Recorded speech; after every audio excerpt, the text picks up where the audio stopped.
서울 송파구 가락동의 한 상가주택 건물. 마치 폭격을 당한 것처럼 부서진 잔해가 여기저기 널려 있습니다. 주차된 차량이 부서진 벽돌에 깔렸습니다. 건물 2층에서 도시가스가 폭발한 것입니다. 지하 1층, 지상 4층 건물 지상 2층에서 폭발하여 외벽이 완전히 날아간 상태였고 2층에는 5가구가 거주하고 있었는데 그 칸막이 벽이 완전히 폭발 충격으로 완전히 날아간 상태였습니다. 폭발의 충격 때문인지 주택 외벽이 무너져 내리고 주변 건물의 유리창은 모조리 깨졌습니다. 건물 안에서 튀어나온 가전제품들이 길가에 나뒹굽니다. 골목에 주차되어 있던 차량 2대도 심하게 파손됐습니다. 건물 내부는 더욱 참혹합니다. 부서진 건물 잔해와 가구들이 뒤엉켜 있는데요. 조금 전까지만 해도 사람이 살던 가정집이었다는 게 믿어지지 않습니다. 현장에 도착해서 도시가스 주 밸브를 차단하고 건물 기둥이라든지 보호의 이상 유무를 확인하였는데 특별히 진입하는데 문제가 없어가지고 진입해서 인명 검색을 했습니다. 근데 203호에서 전신 화상을 입은 사람을 발견해가지고 구급차로 병원에 이송하였습니다. 이 사고로 2층에 거주하던 50대 남성이 전신에 화상을 입고 병원으로 이송됐습니다. 한낮 주택가에서 벌어진 폭발 사고에 주민은 놀란 가슴을 쓸어내려야 했습니다. 고요한 골목길을 비추던 CCTV가 갑자기 크게 흔들립니다. 건물 안에 있던 사람들이 황급히 밖으로 뛰쳐나갑니다. 사고가 난 주택은 물론 멀리 떨어진 건물 유리창까지 수십 장이 깨져버렸습니다. 골목에 주차된 차량도 10대 가까이 파손됐습니다. 3층짜리 다세대 주택 1층에서 갑자기 도시가스가 폭발한 것입니다. 이 사고로 방 안에 있던 20대 남성이 얼굴에 3도 화상을 입었고 지나가던 행인 4명도 크게 다쳤습니다. 지난 10년간 발생한 가스 사고로 목숨을 잃은 사람은 모두 2,700여 명. 해마다 130건이 넘는 사고가 이어지고 있습니다. 특히 가스 사고는 강한 폭발력으로 막대한 피해를 불러오는데요. 도시가스는 공기보다 가볍기 때문에 건물 지붕 쪽으로 천정 부분으로 누설되어 처리되는데 조그만 불티가 나더라도 충격이 엄청나게 확산되는 경향이 있습니다.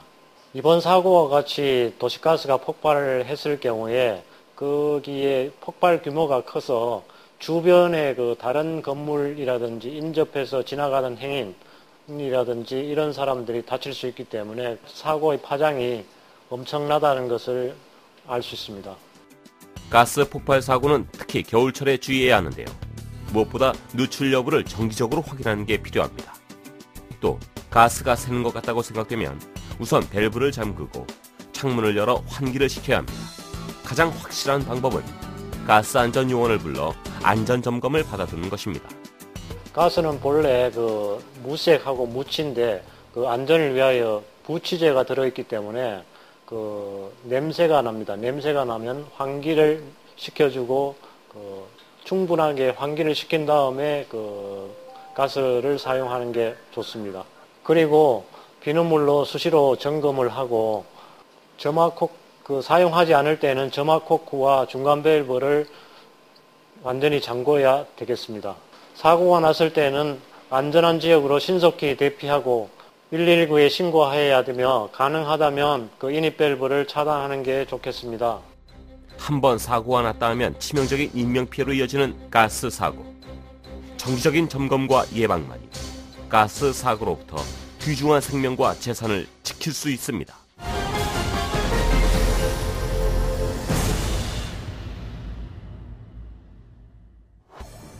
유난히 추웠던 지난 2일, 119 대원들이 어디론가 급히 달려갑니다. 도착한 곳은 중곡동의 한 시장 골목. 할머니 한 분이 길 위에 주저앉아 있습니다. 발목을 만지니 고통스러운 신음을 내는데요. 구조대원이 발목을 고정하기 위해 구목을 댑니다. 할머니는 신발을 사러 시장에 왔다가 얼음 위에서 미끄러져 발목을 다쳤습니다. 할머니가 각종 공과금과 신발을 사려고 시장 주변을 두리번거리다 살얼음이 있는 줄 모르고 방심하던 차에 발이 미끄러지면서 오른쪽 발목을 다친 사고입니다. 구급대가 도착했을 때 할머니는 상가 앞 계단에 있는 부분에 앉아 있었으며 구급대원이 어떤 부위가 아픈지 검진 후 부목으로 응급처치 후 병원으로 이송했습니다. 행당동의 한 주택. 안으로 들어서자 60대 남성이 방 안에 주저앉아 있습니다. 계단을 내려가다 미끄러진 건데요. 몸을 일으켜 다시 집으로 올라왔지만 허리 통증이 심해 119에 요청을 한 것입니다. 구조대원이 낙상 환자를 조심스럽게 등에 업고 구급차로 옮깁니다. 남성은 가까운 병원으로 옮겨져 치료를 받았습니다. 광장동의 한 초등학교 앞. 할머니가 넘어져 꼼짝도 하지 못합니다. 지나가던 사람들이 걱정스러운 듯 할머니를 지켜봅니다. 할머니는 스스로 몸을 일으켜 세웠지만 여전히 어리둥절한 모습인데요. 간단한 질문에도 대답을 하지 못하고 미끄러진 기억조차 하지 못합니다.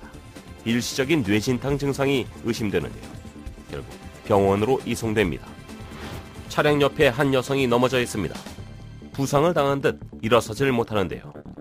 길을 걷던 여성이 눈길에 미끄러지고 뒤따라오던 승용차가 급정거한 아찔한 사고입니다. 여성은 곧 병원으로 이송됩니다.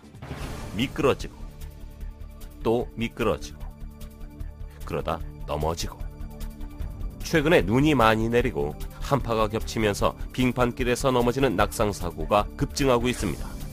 지난해 12월부터 발생한 낙상사고만 1,200여 건, 119 구조대가 일일이 출동하기가 힘들 정도입니다. 지난해 마지막 날엔 대구 주택가에서 빙판길에 미끄러진 40대 장애인이 뇌진탕으로 목숨을 잃기도 했습니다. 빙판 사고는 대부분 발과 손목 등을 많이 다치게 되므로 때로는 허리나 두부 손상 등 큰 사고를 동반하는 위험이 발생할 수 있습니다. 날씨가 추워지면 몸은 자연스레 움츠러들고 손은 호주머니에 넣고 다니는 경우가 많습니다. 이럴 때 낙상사고에 노출되기 쉽습니다. 또 신발만 잘 골라 신고 넘어질 때 앞으로만 넘어져도 낙상 위험을 크게 줄일 수 있다고 합니다. 요즘처럼 눈도 자주 오고 한파가 지속시 될 때에는 미끄러운 구두나 신발은 가급적 피하시고 보폭을 짧게 하고 얼음이 있는 곳을 가시게 되면 주의를 기울이는 습관을 가져 위급시 대처할 수 있는 준비를 하셔야 사고를 방지할 수 있습니다. 사고 시 주위 분들에게 119 신고 요청을 부탁하여 병원에서 신속한 진료가 이루어지는 것이 중요합니다.